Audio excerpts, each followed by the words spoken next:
Bonjour à tous, je suis de retour, plutôt les podcasts sont de retour.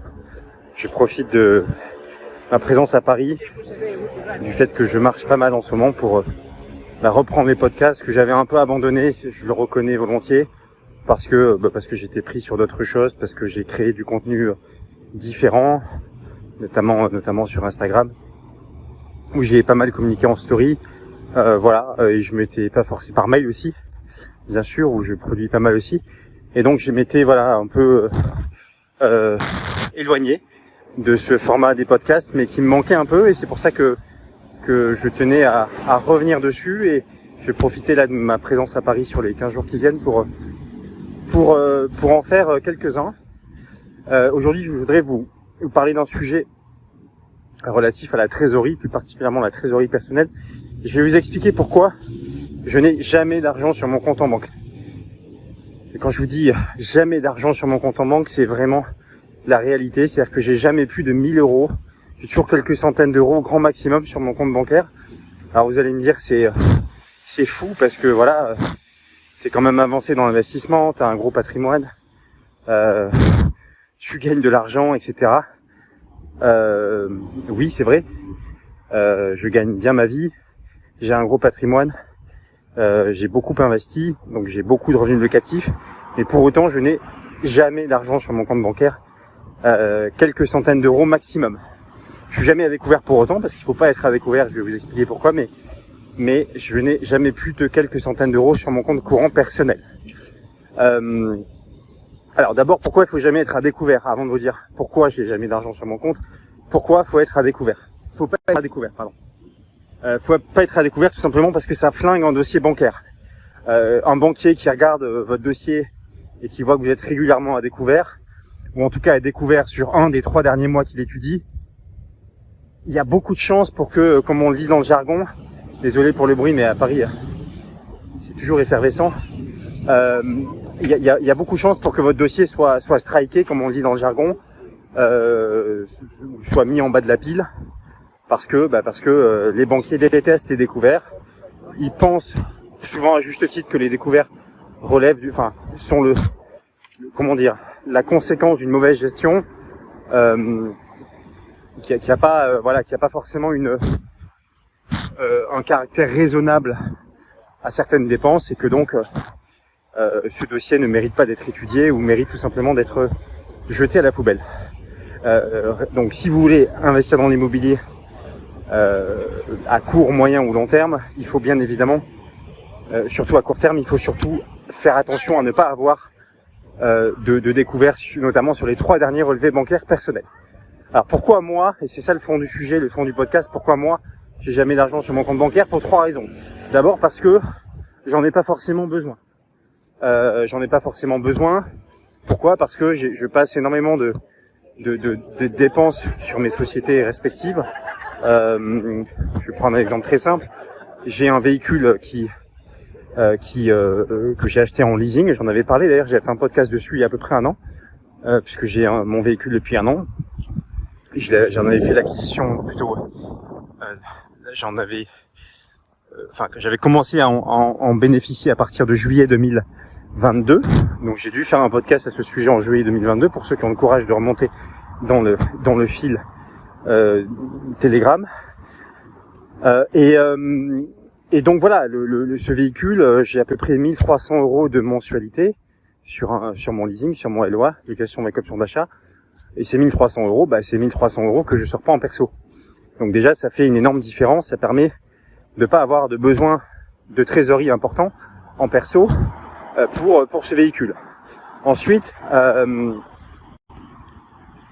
j'ai au niveau de mes loyers, de ma résidence principale, je suis propriétaire de ma résidence principale, et ma résidence principale se situe dans un immeuble qui lui-même est loué en grande partie. Donc je n'ai pas besoin en fait de sortir de l'argent pour rembourser un crédit comme on le fait classiquement sur une RP où on a juste un lot, par exemple une maison, on rembourse le crédit tous les mois au titre de cette maison, au titre de cette occupation RP. Moi c'est différent puisqu'en fait c'est quelque part le cash flow qui est généré par mes locataires de mon immeuble qui me permet finalement de ne rien sortir, puisque le crédit est entièrement remboursé, le crédit de l'immeuble au global est entièrement remboursé avec tous les autres loyers, et même plus que ça. Donc voilà, j'occupe quelque part un logement gratuit, en quelque sorte, au sein de cet immeuble. Donc ça explique aussi, enfin c'est une deuxième raison principale, voiture plus logement, pourquoi j'ai très peu de besoin de trésorerie en perso. Ensuite, la deuxième raison, elle est plus fondamentale, et pour ceux qui ont fait un peu de finance comportementale. Donc la finance comportementale, c'est quoi ? C'est une matière qui est enseignée à l'université dans les grandes écoles, qui consiste tout simplement à étudier les biais cognitifs et les comportements de consommation, d'investissement, à analyser les erreurs qui sont liées à ces biais cognitifs et à mettre en place un certain nombre de choses pour ne pas justement produire ces erreurs. Donc une erreur que la finance comportementale permet d'analyser, c'est l'utilisation inefficiente de la trésorerie. Ça veut dire quoi ? Ça veut dire que si vous mettez de l'argent entre les mains d'actionnaires, entre les mains de dirigeants, entre les mains de consommateurs, entre les mains d'investisseurs, ils vont pas forcément toujours bien l'utiliser parce que ils ont de la trésorerie abondante. J'avais fait aussi un podcast sur la théorie de l'abondance, ou plutôt de la fin de l'abondance de Macron il y a c'était à la rentrée l'année dernière, donc il y a à peu près 11 mois, justement sur l'abondance. Donc là aussi, je vous invite à remonter le fil. Et en fait, quand on est dans l'abondance, quand on a trop de trésorerie, on va pas forcément bien l'utiliser. Par exemple, on va aller faire les courses, on va se faire plaisir parce que on a repéré un super magasin dans Paris avec de très très beaux habits en vitrine qui nous font envie. Donc on va aller cramer tout simplement la trésor qu'on a. Et bon, pour m'éviter ces erreurs-là, parce que parfois ça peut m'arriver à moi aussi de repérer une tenue de tennis ou de belles chaussures, de beaux sneakers, alors que j'en ai plein. Et pour éviter justement de tomber dans cette erreur, dans cette utilisation inefficiente de la trésor, en achetant des baskets alors que j'en ai plein, eh bien au moins si j'ai pas l'argent sur le compte, je le fais pas. C'est bête, mais comme j'arrive pas à me retenir parce que c'est irrationnel, le fait de pas avoir d'argent sur le compte, ça me permet de me retenir justement. Et puis la troisième raison, là elle est plus macroéconomique qu'autre chose. Elle a pas, si vous voulez, trait à la psychologie, comme ça peut être le cas pour la deuxième raison. La troisième raison, c'est l'inflation. C'est l'inflation qui est de retour depuis de nombreux mois, comme vous le savez. Et vous faites vos courses comme moi et vous constatez qu'elle est bien présente, cette inflation. Et parfois d'ailleurs, en tout cas, on a le sentiment, c'est peut-être la réalité, probablement, mais on a le sentiment qu'elle est supérieure aux chiffres qui sont donnés par l'INSEE ou par le gouvernement, qui sont autour de 5-6% selon les mois. Enfin, selon les mois en rythme annuel, bien évidemment. C'est pas 5% par mois, mais c'est 5% ou 6% par rapport au mois de l'année précédente, ce qui est un peu différent. Mais on a tous l'impression, qu'elle est supérieure à ce pourcentage-là. Et donc, en tout cas, elle est présente. Et avoir de l'argent avec une inflation importante, comme c'est le cas aujourd'hui depuis de nombreux mois, c'est là aussi être dans l'inefficience, parce que imaginons que j'ai aujourd'hui 100 € sur mon compte, je peux m'acheter 100 baguettes de pain si la baguette de pain est à 1 €, mais si j'ai 6% d'inflation en rythme annuel, ça veut dire qu'en août 2024, donc dans un an, je ne pourrai plus m'acheter 100 baguettes avec 100 €. Je pourrais peut-être m'acheter 95 baguettes si elles valent 1 € et 6 centimes, mais je pourrais plus m'acheter 100 baguettes. Donc ça veut dire que mon pouvoir d'achat diminue si je laisse ces 100 € dormir sur le compte. Et c'est la raison pour laquelle moi je l'investis. Alors je l'investis principalement en immobilier parce que je considère que l'investissement immobilier est le plus rentable de tous quand on tient compte de l'effet de levier. C'est-à-dire que même si vous trouvez un bien qui est moins rentable que l'investissement dans d'autres supports, des supports financiers par exemple, le fait que vous ayez un effet de levier, et ça pareil, j'avais fait des podcasts dessus, sur l'effet le plus puissant de l'univers qui est l'effet de levier, eh bien au final c'est l'investissement immobilier qui est beaucoup plus rentable que tous les autres.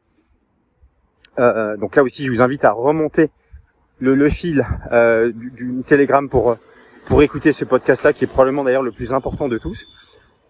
Et donc au final si on tient compte du fait que il y a l'inflation. On ne doit pas laisser d'argent sur le compte justement pour éviter de perdre du pouvoir d'achat. Il faut l'investir, et moi voilà, je fais le choix de l'investir quasiment uniquement dans l'immobilier. Donc pour ces 3 raisons-là, voilà, je suis fauché, j'ai jamais d'argent sur le compte, et je pense que c'est bien. Je pense que je vais continuer, je vais faire exprès, voilà, de rester en dessous du seuil symbolique de 1000 euros, mais toujours au-dessus de zéro, évidemment, toujours, ça je fais gaffe, hein. Je me connecte assez souvent sur mon compte bancaire pour vérifier que je suis jamais à zéro ou moins. Et puis si je m'en approche, j'utilise une de mes sociétés. Et c'est la souplesse de la SARL qui le permet pour alimenter mon compte perso et pas descendre en dessous de zéro. En un virement instantané, c'est fait.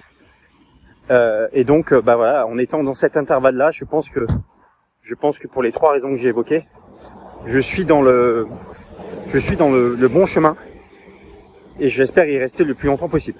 Voilà, donc j'espère que ce podcast vous a donné des idées pour ceux qui veulent notamment investir dans l'immobilier. Ne tombez pas à découvert, mais faites attention quand même à l'utilisation de votre trésorerie, parce que une utilisation inefficiente peut jouer des tours. Je vous souhaite une très bonne soirée. Je vais aller profiter de la lumière parisienne qui est de retour avec le soleil. Et je vous dis à très vite pour un nouveau podcast. Je vais essayer d'en faire un là, peut-être demain, d'en faire plusieurs en tout cas dans les prochains jours. Bonne soirée, à bientôt.